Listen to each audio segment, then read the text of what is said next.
If you're applying to medical school, chances are you'll have to write a secondary essay. So today I want to give you a common secondary essay prompt and give you some tips for thinking through how you might want to respond to it. First, hi, my name is Dr. Sarah Klebe and I'm an admissions expert at BeMo. So just very quickly, if you have to write a secondary essay, you're probably doing so in one of two circumstances. Some schools will send secondary essay prompts to anyone who has applied. So if you apply and right away you get a secondary essay prompt, you're probably dealing with a school or a program that sends these out to all applicants. On the other hand, some schools will wait until an applicant has been through at least some preliminary review before sending out that request for secondary essays. So if it takes a little while, and you can look into their policy, and sometimes they'll let you know when they send out those secondary essays, but that might give you a hint as to how you're doing so far. It might not as well, but again, it depends on the policy of the school. And the purpose of secondary essays is usually to get more information from you, often information that isn't conveyed in your primary application. So these are purposeful documents and prompts asking things that the school specifically wants to know about those they're considering to bring to their campus community. So it's important to give some thought to these essays. They can't really be rushed. They really need some planning, some preparation to ensure that you are responding genuinely, authentically, and representing your best qualities, your best self to the university or program in question. So today, the prompt that I have for you is one from Johns Hopkins, and it is the following. Briefly describe a situation in which you had to overcome adversity. Include lessons learned and how you think it will affect your career as a future physician. So I love this prompt so much because a lot of times when you get a prompt looking for this kind of information, it'll only say, sort of describe a situation in which you faced adversity. And this prompt is very helpful, actually. It goes on to give some of the information or the recommendations that we would give to students in approaching that very prompt. So if you happen to get a prompt that simply asks you to talk about a time that you experienced adversity, the first things that we would tell you is make sure that you include the lessons that you learned from that experience of adversity, and make sure that you reflect on how that's going to impact you as an aspiring future physician. So the lovely people at Johns Hopkins were very generous in including that information for you, and that gives you some idea on how to reflect on precisely this kind of question. Now, just talking a little bit more about the content of this particular essay prompt.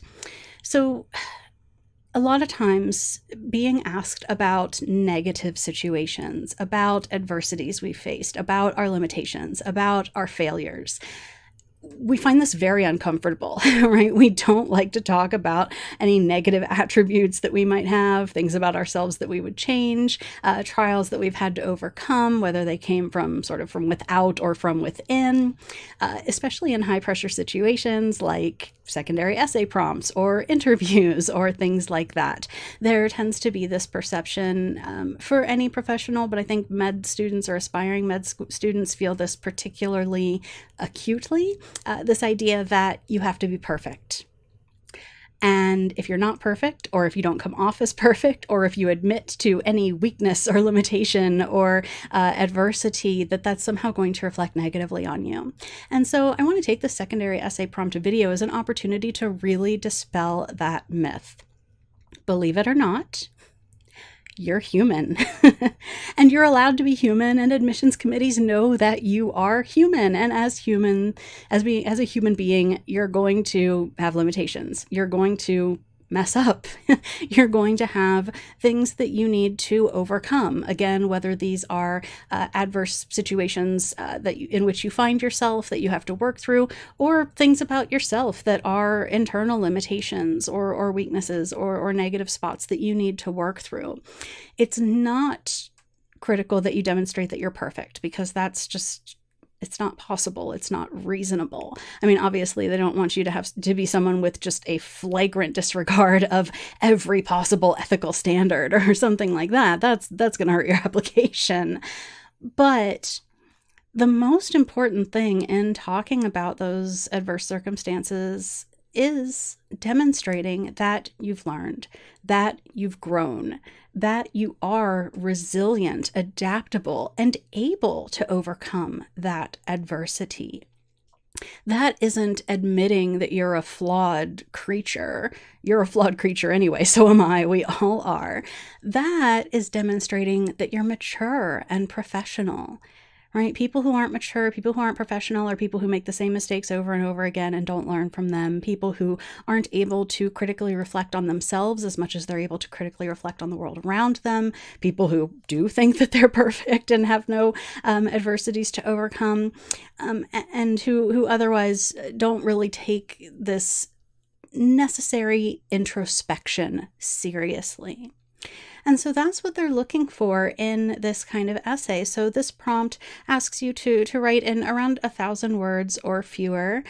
So that's not a ton of space, but it's also a decent chunk of writing space for you to explain what adversity you faced. So maybe your adversity is from sort of without. Maybe you grew up somewhere where you were bullied, or where people held prejudices against you. Maybe you had challenging circumstances in your own family or something like that.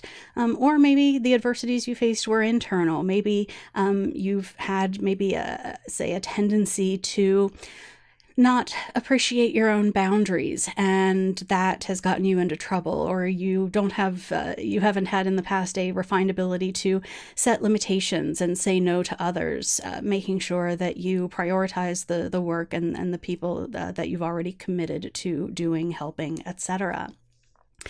Any of those is fine to reflect on. And whatever adversity it is, it's likely going to be something deeply personal to you. So these are just a few sort of examples that just come to my mind naturally when I think about this, based on things that I've seen from students in the past and reflections on my own imperfections. But no matter what the adversity is, again, if you committed some kind of grave violation, maybe don't confess to that. But if you have faced difficulty, that's okay. Just be able to take that time to reflect on why ultimately you're a better person now for having gone through it. And then, of course, be able to extend that thinking towards the future as your hopeful career as a physician. The last part of that question, how that's going to affect your career as a future physician. And so again, you can always go back to those like AAMC core competencies in the US, the CanMeds framework in Canada, to look through the key qualities and values that they want from medical students and of course future doctors, and let that guide how you reflect on how this is going to impact you. So I mentioned resilience and adaptability. That is one of the AAMC core competencies for aspiring med students. That ability to bounce back when faced with a challenge, or to work even though you've maybe failed at something or were held back by circumstances outside your control.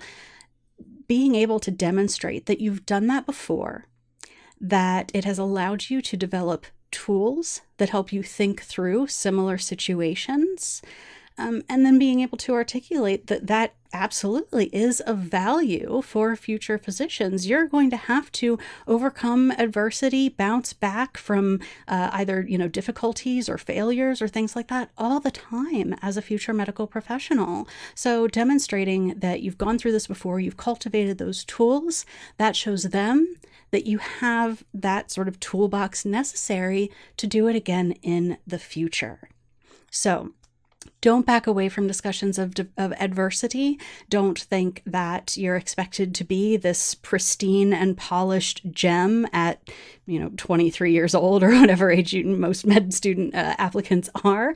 That's not the case. It's okay to have faced challenges, whether they come from outside you or from inside you, as long as you're focusing on what you've learned, how you've grown, why you're better today for having gone through it, and why you'll be even better in the future from having developed those tools. So if you get a prompt like this, focus on that. So I hope that you enjoyed this video and that it was helpful. If so, please do go ahead, like it, share it with a friend who might benefit from it. Be sure to follow us on whatever social media platform you're on right now. If you'd like us to help you out, click the link that should appear either above or below this video to see our programs and schedule a free initial consultation. We'll set you up with one of our experts to answer any questions you might have and help you get started on your preparations. We have programs to suit any of your needs, and we're always happy to work with you to determine which plan is going to suit you and your needs most effectively. As ever, thank you so very much for your time. Take good care, and I'll see you next time.